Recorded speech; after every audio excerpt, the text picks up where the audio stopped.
How to fill out an individual income tax return. By law, all businesses and individuals who are registered for personal income tax and also persons who are not registered and are above the stipulated threshold must register and file an income tax return every year to determine whether they owe any taxes or are eligible for a tax refund. All returns should be submitted 90 days after the end of the financial or calendar period. The following are the steps to be taken in filling out your return. First, insert the year of assessment in which you are filing at the top of the form. Then, complete all the relevant fields on the upper part of page 1. Calculations of assessable income. Line 101.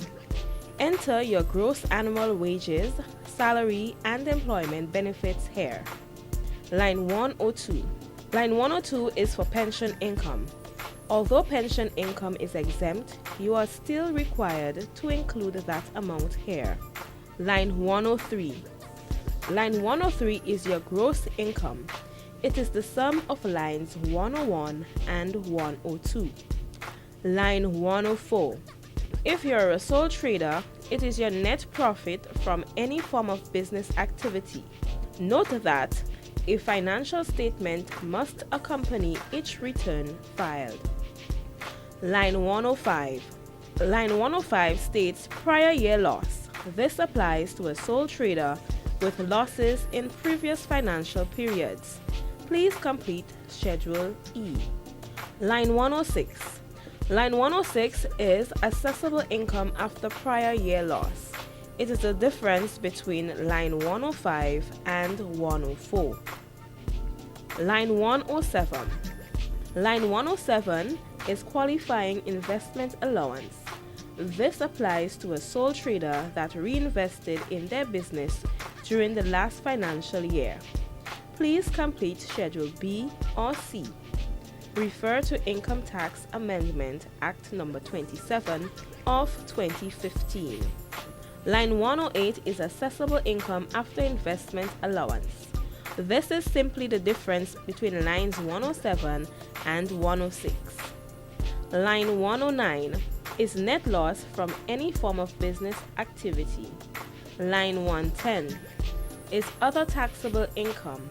This line takes into account any other form of income, example premiums, commission, traveling, board stipend, etc.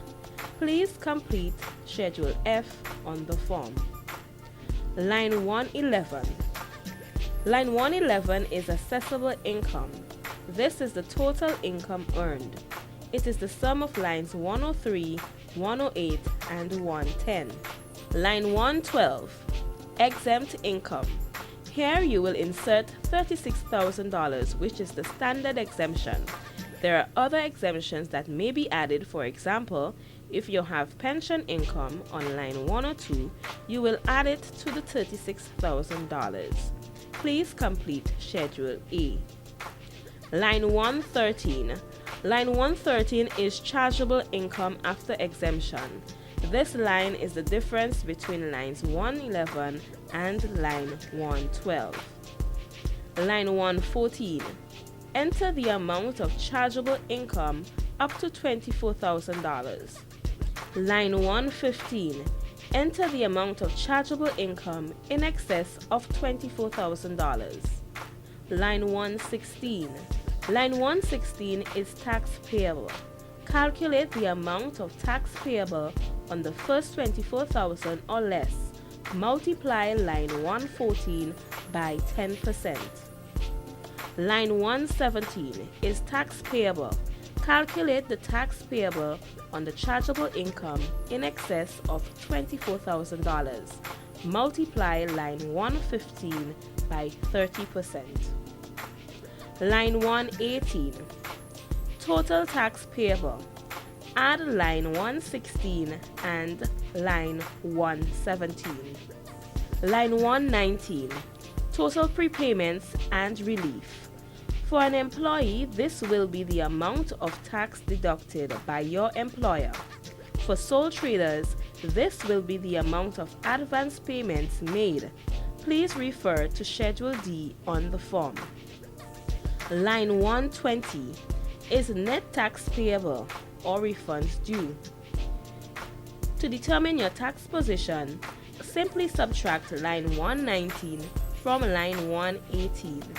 If line 119 is greater than line 118, you are in the refund position. Alternatively, if line 118 is greater than line 119, that amount is due and payable. If you are entitled to a refund, the requisite form should accompany your submission. All returns must be signed and all the necessary fields should be filled in.